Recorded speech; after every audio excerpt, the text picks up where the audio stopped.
Now in its fourth year, the Rock Masters Senior Bowling Tournament has a firm foothold on the rock sporting calendar. Our second new reporter, Melanie Giuliano, went along to the tournament and brings us this report. This past weekend, Gibraltar hosted the 2014 edition of the Rock Masters Senior Bowling Trophy. It's the fourth time the competition has been held on the Rock and forms part of the Senior European 10-pin tour. Over 60 bowlers were on the Rock to enjoy several competitions, including the Partners' Cup, United Nations Cup and the Plate Tournament. Apart from the international competitions, there was the Gib Masters event that was open to local bowlers of any age. The event kicked off with the opening ceremony that took place at King's Bowl. There was a huge buzz in the air, with bowlers and guests very much looking forward to the start of the competition. The Gibraltar Masters took place after the opening ceremony and was open to the top local bowlers on the averages from last season's local competition. 17-year-old Rogan Williams claimed the title, with Chris Bates in second place. Bowling for the visitors began on Wednesday and saw practice throughout the day before an element of fun in the evening with the United Nations competition. After 2 games, Spain was in the lead with 375 points, followed closely by the USA. After all the games were played, it was Great Britain versus Northern Ireland and Gibraltar versus Scotland in the semi-final. Both games were intense, with each team battling hard to get their spot in the final. In the end, it was Northern Ireland and Scotland going head-to-head, both teams keeping their tactics under wraps, and after the final ball was bowled, it was Scotland that came out on top, being crowned champions of the United Nations Cup for 2014. Within the heavy schedule of the competition, there was some room for fun with the Partners' Cup. This was an opportunity for couples to bowl together, whether or not they had entered in the Rock Masters event. The main event started with bowlers placed into qualifying squads, where they played 12 games over Wednesday, Thursday and Friday. The competition, which is an age bonus tournament, means that bowlers receive an extra point for every year of age over 50. 3 locals, Ian Wood, Graham Coles and Julie Jackson, were amongst the participants, with Ian Wood ending his run after 12 games with 2,046 points. The cut-off point for the men's competition was 14th, which saw GTBA president Graham Coles narrowly missing the cut, with 2 further places up for grabs, which saw the Desperado winner Andrew Ward and the Turbo winner Philip Boswell make up the 16 who progressed. The Plate Cup, which is for those who did not make it to the final stages, enjoyed 4 games, seeing John Dumal take the top spot in the men's Plate Cup with 992 points, and Catherine Wills with 795 points to claim the women's Plate Trophy. The semi-finals began on Saturday morning, where there was a great atmosphere with friends and fans alike enjoying the games. The competition was fierce, and Gibraltar's participation in the competition ended on Saturday lunchtime, with local Julie Jackson proving her worth, finishing in 8th position with 1,018 points, 2 places short of entering the finals.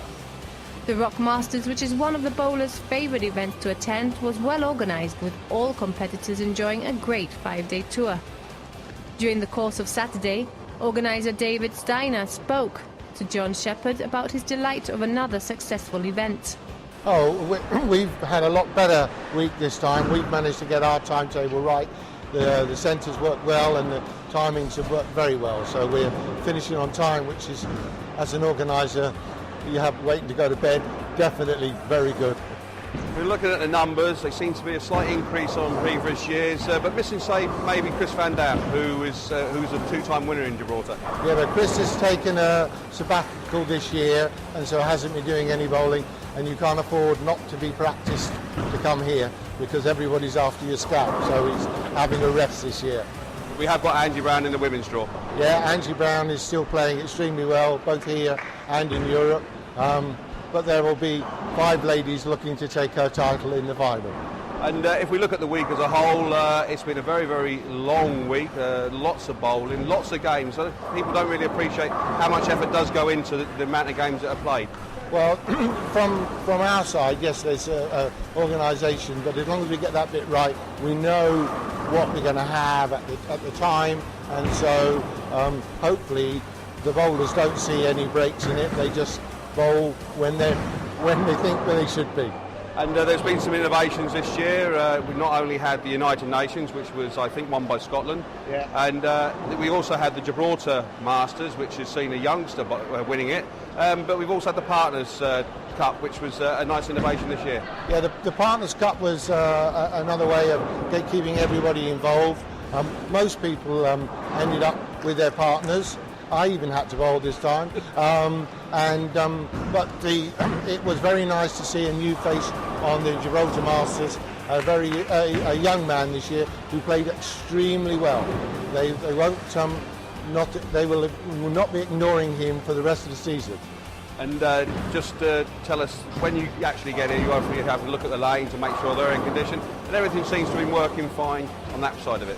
Yeah, we've. This is the third time I've been here this year, as you're aware, and the boys are learning more and more every time. And now we're in the point where we go outside and I pick, rather than they don't need to worry about it. I'm really looking at the very small things, and they're just listening and soaking it all up as we go along. Finally, as we said at the top of the interview, it's the 2014 edition. It's the fourth time it's been on the Rock. Looking forward to a 2015. Well, I hope so. I hope there'll be some announcements very shortly, so that otherwise my diary will have a big gap in it. 71-year-old Ed Roberts was on fire right from the start, taking the lead early all the way to the final, where he took the title with 1,272 points. The fact that it was an age bonus tournament meant that the extra points were vital for Roberts, as second place went to 53-year-old Alan Keady, who had 1,189 points, trailing behind first place by only 83 points. In the ladies' competition, 56-year-old Angie Brown was in the lead from the start. A great bowler who has won twice before took the win with 1,072 points, making it her third win out of 4. Sandra Boswell came in second with 1,066 points, just 6 points less than the winner.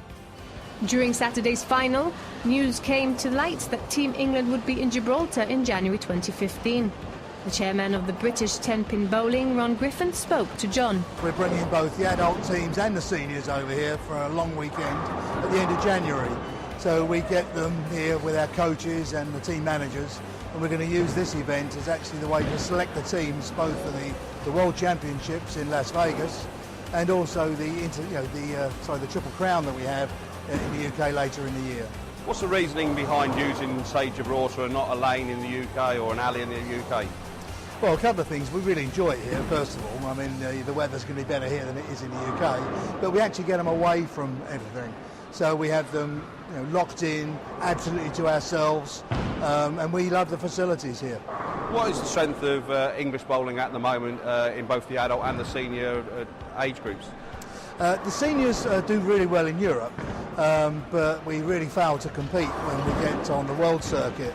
The conditions that they lay down on the lanes, the oil, is a very, very tricky pattern for the seniors. And actually one of the things we can do here in Gibraltar, they'll allow us to try to replicate the World Championship conditions here on this centre, so we can actually get them ready for it. On the adult side, we have a much stronger squad. In fact, we've got a guy that's just won the World Championships over in the USA, so they play on the American tour as well. So we're looking forward to good success this year. One little thing that you just mentioned there, the oil patterns, it's not something that the layman really understands, but it can be very, very different from one lane to the next. Oh, absolutely. Well, they put the oil on the lane to protect it from the friction burn when you throw your ball. But bowlers actually learn to use that to our advantage. So the ball will skid on the oil and then it'll spin and grip the lane when there is no oil at the end. So just how much oil has been put down and where it's been put down, you have to work that out early on, otherwise you don't know how to spin the ball and hook it into the pocket. Yeah. Staying with bowling and away from the Rock, Gibraltar's Adam Shrub finished in 22nd place at the AMF World Cup in Poland on Saturday. Adam made it all the way through to the quarter-finals on Friday, where he exited the competition after a week of bowling with a 214-point average. Gibraltar has in the past couple of years been seen by UK colleges and schools to be the place to be for sporting action over the autumn mid-term break. Last weekend we reported on a netball festival for our youngsters, which saw over a dozen visiting schools on the Rock. And the trend continued over the course of the week, with the prestigious Queen Ethelbert's College from Yorkshire here for a second visit in as many years. Whilst the main focus was netball, the college also had hockey and rugby elements on the Rock as well. I spoke to PE teacher for the college, Joe Birchall, and began by asking him what had brought them to the Rock once again. If not the same, definitely higher. You know, a really strong level of competition across the board, across all the sports, whether it's the national teams, the school teams or the club teams, in all of the sports we played. Could have even bought basketball because I know basketball's strong in this area, and I think that's where we're going to go next year. But for our college, we're one of the strongest in the North of England. The level of sport, the standard is right up there, and that's perfect for us. It's not only been the participation and the competitive nature, there's also been some training sessions, and it's not just what you're here for. Yeah, absolutely. We've brought over our elite coaches. In terms of the course we run at school, we have elite coaches in each area. We've brought them over to deliver some sessions to the local teams, and obviously to get sessions back from local teams to try and mix up cultures, nationalities, coaching methods and styles. So hopefully we've brought something to the island, which has definitely given something back to us.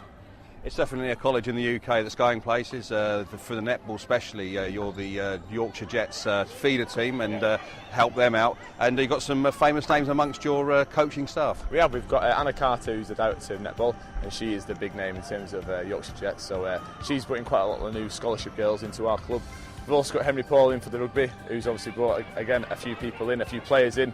We've got a basketball director and a swimming director, and then Lewis Butcher, who's the under-18 England coach, he's a hockey director. So we've got, across all the sports, we've got all bases covered. All bases covered. What's the results been like for you whilst you've been here? They've been really strong, they've been really good. I mean, I think the winning sport so far in terms of quality of matches and competition has been netball. I think they've been involved in some really great games where it's been a couple of points either side. The rugby, we've been fairly strong. We brought a strong squad over. Finished up with the game against Marbella. It was a very strong, tough test. We came out on top there. And then obviously in terms of the hockey, we'll see how tonight goes, with fingers crossed. Is it something you're likely to maybe improve and bring more sports to in maybe next year? Yeah, definitely. I think next year, even this academic year, we're looking at maybe some football and some basketball. And that's something we really want to explore and bring back to the Rock. That's about all we've got time for this week, but here's the rest of the Rock's current sporting news, both home and abroad. Athletics hit the road for both senior and junior runners this week with the start of the autumn road racing series. The juniors took to the Alameda Gardens on Saturday morning with keenly contested races for the under 8s, 10s and 12s, while the seniors began with a 4-kilometre town circuit on Sunday morning. The runners assembled outside the Tercentenary Hall for the 10 o'clock start, with Les Ball crossing the line first. On to hockey, and there were 2 home games and 1 away match this weekend. Eagles under-16s beat Grammarians under-16s 5-3 at the Bayside pitch on Saturday, while Hawks ladies shared a 1-1 draw with San Fernando on Sunday. Galicians Vets travelled up the coast where they defeated Malaga Vets 4-1. And finally, away from our shores, a local tennis pro, Amanda Carreras, has won her latest ITF tennis tournament in Spain. Amanda claimed the title in Vina Ross with a 6-4, 6-1 win over Czech opponent Diana Sumova. That's all for this week from the Sportsport team. Thanks for watching. Bye for now.